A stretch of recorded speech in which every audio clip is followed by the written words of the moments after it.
Kepada Ketua MPR RI, palu sidang telah kami terima dan sidang kami lanjutkan. Bismillahirrahmanirrahim. Saudara Presiden, Saudara Wakil Presiden, dan sidang Dewan yang kami muliakan. Sidang bersama DPR dan DPD sebagaimana diatur dalam pasal 228 dan pasal 293 Undang-Undang Nomor 17 Tahun 2014 tentang MD3 dilaksanakan sebelum pembukaan tahun sidang, di mana anggota DPR dan anggota DPD akan mendengarkan pidato kenegaraan Presiden dalam sidang bersama. Kita patut bersyukur pelaksanaan sidang bersama tahun ini dapat kita hadiri secara penuh tanpa pembatasan.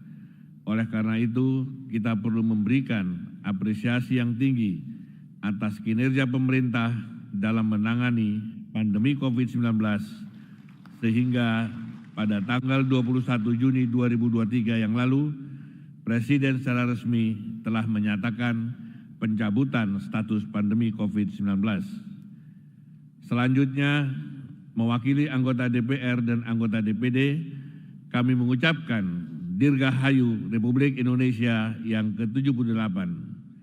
Semoga dalam usia yang ke-78 ini, kita semua segenap bangsa Indonesia terus melaju untuk Indonesia maju.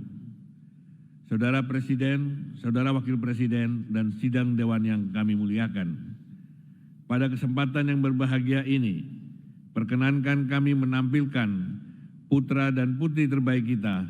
Mereka semua telah mengerjakan hal yang terbaik dan berhasil mengibarkan sang merah putih pada tiang-tiang prestasi kebanggaan bangsa. Hari ini mereka hadir dalam sidang Dewan yang mulia, yaitu 500 orang teladan dari seluruh Indonesia yang berasal dari 10 kementerian, badan dan lembaga, serta 21 perwakilan Raja dan Sultan Nusantara sebagai bagian dari sejarah kewilayahan Nusantara dan lahirnya NKRI.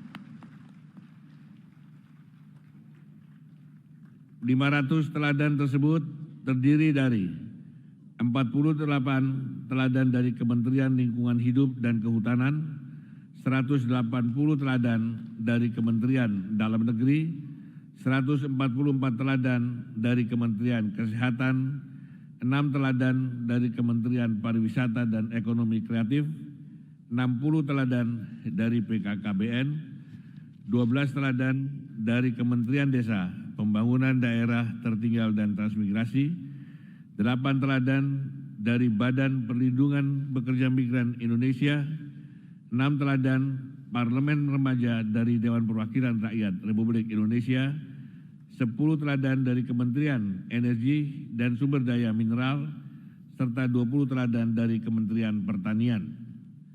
Kami persilakan para teladan dan perwakilan Raja Sultan dan Nusantara untuk berdiri. Marilah kita berikan tepuk tangan yang meriah kepada para teladan dan perwakilan Raja dan Sultan Nusantara. Terima kasih. Saya persilakan duduk kembali. Saudara Presiden, Saudara Wakil Presiden, dan sidang Dewan yang kami muliakan. Sebagai wakil daerah, kami di DPD RI masa bakti 2019-2024, selama 4 tahun ini, 136 anggota DPD RI dari 34 provinsi telah mengunjungi hampir semua kabupaten kota di provinsi masing-masing. Sementara saya sendiri selaku Ketua DPD RI juga telah mengunjungi 34 provinsi dan sekitar 300 kabupaten kota di Indonesia untuk melihat dan merasakan serta mendengar langsung apa yang disuarakan masyarakat di daerah. Tentu kami juga melihat dan merasakan langsung pembangunan yang telah diupayakan secara cepat oleh pemerintah pusat, khususnya pembangunan infrastruktur untuk menjawab persoalan kesenjangan pembangunan antara Jawa dan luar Jawa. Kami juga bersyukur pemerintah diberi kemampuan untuk melewati pandemi COVID-19 selama 2 tahun dengan menjaga stabilitas pertumbuhan ekonomi dan menahan angka inflasi, sehingga Indonesia tidak masuk ke dalam resesi seperti dialami sejumlah negara di Eropa dan belahan dunia lainnya. Tetapi kami masih menemukan fakta persoalan fundamental yang dirasakan oleh masyarakat yang bermuara kepada persoalan mendasar, yaitu persoalan sistem bernegara yang mengakibatkan ketidakadilan yang dirasakan masyarakat dan kemiskinan struktural yang sulit dientaskan oleh pemerintah di daerah. Meskipun pemerintah pusat berupaya membantu dengan pemberian bermacam bantuan sebagai bantalan sosial dalam upaya pengentasan kemiskinan melalui puluhan program kementerian dan badan, tetapi sekali lagi pendekatan program yang bersifat karitatif dan kuratif tersebut belum mengobati penyakit yang sesungguhnya. Karena persoalan yang sesungguhnya dan paling mendasar adalah kita sebagai bangsa telah kehilangan saluran dan sarana untuk membangun cita-cita bersama kita sebagai sebuah bangsa. Cita-cita bersama yang melahirkan tekad bersama seperti yang kita pernah rasakan ketika bangsa ini mempertahankan proklamasi kemerdekaan kita, sehingga negara ini saat itu mampu melewati masa sulit dan ujian demi ujian dalam mempertahankan kemerdekaan. Tekad bersama memang hanya bisa dirajut melalui saluran dan sarana yang memberikan ruang kedaulatan kepada rakyat sebagai pemilik negara ini dalam sebuah ikatan yang mampu menyatukan, mampu memberikan rasa keadilan, dan mampu menjawab tantangan masa depan melalui jati diri bangsa ini. Para pendiri bangsa kita dengan menyadari berkat rahmat Allah yang Maha Kuasa melalui pikiran jernih dan niat luhur telah merumuskan asas dan sistem bernegara yang dilandasi oleh sebuah nilai yang digali dari bumi Nusantara ini, nilai yang sudah ada sebelum Indonesia merdeka, yaitu Pancasila. Sehingga asas dan sistem bernegara yang dirancang oleh para pendiri bangsa jelas dan terang benderang berdasarkan Pancasila, yakni sistem yang mendasarkan kepada spirit ketuhanan, sistem yang memanusiakan manusia, sistem yang merajut persatuan, sistem yang mengutamakan musyawarah perwakilan, dan sistem yang berorientasi kepada keadilan sosial. Inilah sistem yang sesuai dengan jati diri bangsa Indonesia, bangsa yang lahir dari sejarah panjang bumi Nusantara ini. Sayangnya, sistem tersebut belum pernah secara benar kita terapkan, baik di era Orde Lama maupun Orde Baru, bahkan semakin kabur di era Reformasi akibat amandemen konstitusi pada tahun 1999 hingga 2002 silam. Karena faktanya berdasarkan kajian akademik yang dilakukan beberapa profesor di sejumlah perguruan tinggi, ditemukan kesimpulan bahwa Undang-Undang Dasar hasil perubahan pada tahun 1999 hingga 2002 yang sekarang kita gunakan telah meninggalkan Pancasila sebagai norma hukum tertinggi. Perubahan isi dari pasal-pasal dalam konstitusi tersebut membuat Undang-Undang Dasar Negara Republik Indonesia 1945 justru menjabarkan semangat individualisme dan liberalisme. Bahkan Komisi Konstitusi yang dibentuk melalui ketetapan MPR nomor 1/MPR/2002 yang bertugas melakukan kajian atas amandemen di tahun 1999 hingga 2002 telah menyatakan akibat tiadanya kerangka acuan atau naskah akademik dalam melakukan perubahan Undang-Undang Dasar 1945 merupakan salah satu sebab timbulnya inkonsistensi teoritis dan konsep dalam mengatur materi muatan Undang-Undang Dasar. Ini artinya perubahan tersebut tidak dilengkapi dengan pendekatan yang menyeluruh dari sisi filosofis, historis, sosiologis, politis, yuridis, dan komparatif. Oleh karena itu, kami di DPD RI menyambut baik kehendak MPR RI untuk melakukan perbaikan dan penyempurnaan sistem bernegara kita sebagai sebuah jalan keluar untuk memberikan ruang bagi bangsa dan negara ini untuk merajut mimpi bersama guna melahirkan tekad bersama untuk mempercepat terwujudnya cita-cita lahirnya negara ini. Karena bagi kami, perubahan global akan memaksa semua negara untuk semakin memperkokoh kedaulatannya sebagai sebuah negara, terutama dalam menghadapi tantangan masa depan yang semakin kompleks dan tidak pasti serta dipenuhi dengan suasana turbulensi.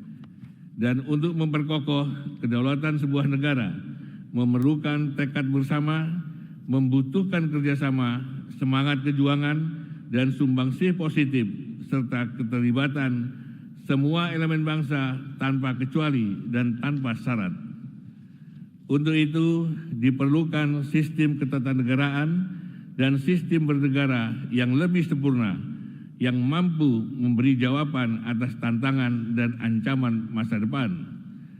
Sebuah sistem yang mampu mewadahi atau menjadi wadah yang utuh bagi semua elemen bangsa, sehingga benar-benar terwujud menjadi penjelmaan seluruh rakyat. Maka hakikat kedaulatan rakyat benar-benar memiliki tolok ukur yang jelas di dalam ketatanegaraan kita, di mana pada akhirnya bangsa ini akan semakin kuat karena pemilik kedaulatan, yaitu rakyat, berhak untuk ikut menentukan arah perjalanan bangsa, sehingga pembentukan jiwa nasionalisme dan patriotisme seluruh rakyat akan terbangun dengan sendirinya untuk bersama mewujudkan keadilan sosial bagi seluruh rakyat Indonesia. Itulah sistem bernegara yang dirumuskan para pendiri bangsa ini yang kita kenal dengan nama sistem demokrasi Pancasila dan sistem ekonomi Pancasila. Sebuah sistem tersendiri, sistem asli Indonesia yang tidak mengadopsi sistem negara manapun. Saudara Presiden, Saudara Wakil Presiden, dan sidang Dewan yang kami muliakan, perlu saya sampaikan dalam kesempatan ini bahwa kami di DPD RI telah menerima secara langsung aspirasi terkait perlunya bangsa ini melakukan kaji ulang atas sistem bernegara yang kita terapkan saat ini. Aspirasi tersebut datang dari sejumlah elemen bangsa, baik dari kalangan tokoh organisasi masyarakat dan keagamaan, para purnawirawan TNI dan Polri, Raja dan Sultan Nusantara, hingga akademisi dan mahasiswa. Semua aspirasi tersebut terdokumentasikan dengan baik di DPD RI. Oleh karena itu, setelah menelaah dengan jernih, kami di DPD RI melalui sidang paripurna DPD RI pada tanggal 14 Juli 2023, DPD RI secara kelembagaan memutuskan mengambil inisiatif kenegaraan untuk membangun kesadaran kolektif kepada seluruh elemen bangsa dan negara ini agar kita kembali menjalankan dan menerapkan asas dan sistem bernegara Pancasila sesuai rumusan para pendiri bangsa yang disempurnakan dan diperkuat.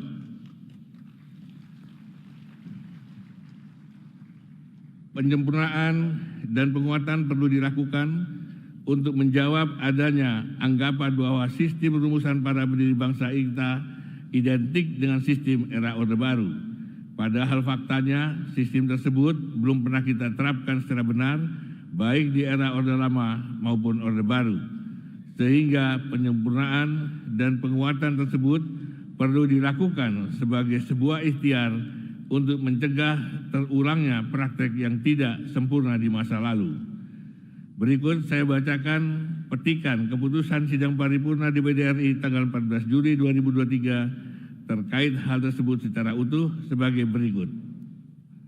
Dengan menyadari adanya studi dan kajian akademik yang menyatakan bahwa perubahan konstitusi di tahun 1999 hingga 2002 telah menghasilkan konstitusi yang telah meninggalkan Pancasila sebagai norma hukum tertinggi.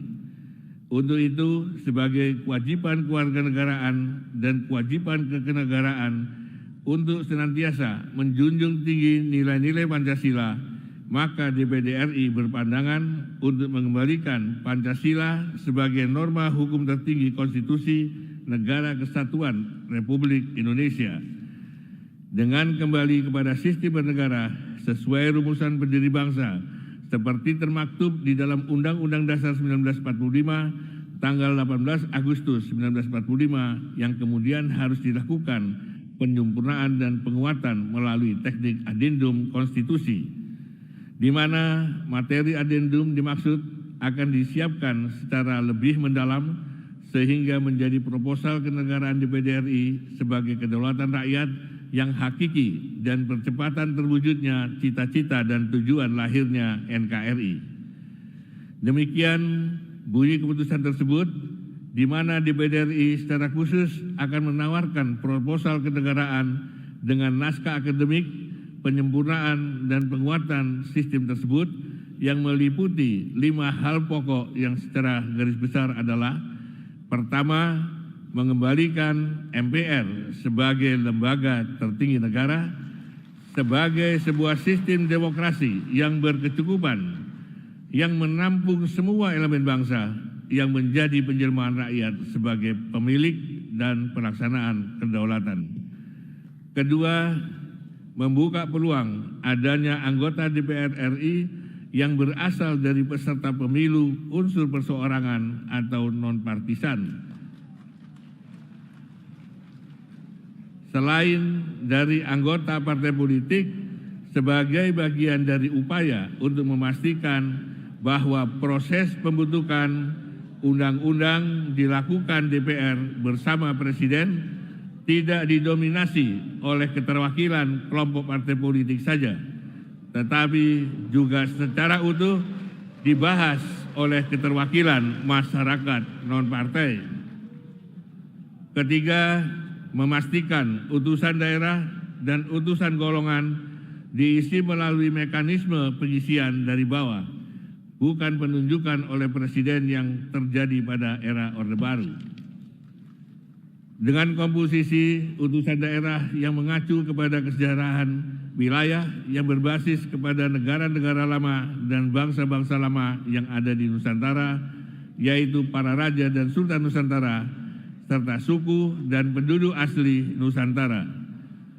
Sedangkan utusan golongan diisi oleh organisasi sosial masyarakat dan organisasi profesi yang memiliki kesejahteraan dan bobot kontribusi bagi pemajuan ekonomi, sosial, budaya, pertahanan, keamanan, dan agama bagi Indonesia.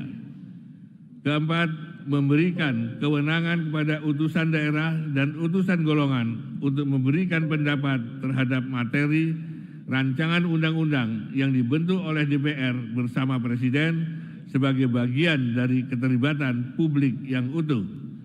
Kelima, menempatkan secara tepat tugas, peran, dan fungsi lembaga negara yang sudah terbentuk di era reformasi sebagai bagian dari kebutuhan sistem dan struktur ketatanegaraan. Dengan demikian, kita sebagai bangsa telah kembali kepada Pancasila secara utuh. Sekaligus, kita sebagai bangsa akan kembali terajut dalam tekad bersama di dalam semangat ketuhanan, kemanusiaan, persatuan, musyawarah, dan keadilan sosial. Karena pada hakikatnya, kemajuan atau kemunduran suatu negara ditentukan oleh desain institusi politik, ekonomi, dan hukum. Suatu negara dapat terus berjalan dan mencapai titik kemampuan bila dikelola dengan cara yang tepat, sehingga menghasilkan stabilitas politik dan stabilitas harga.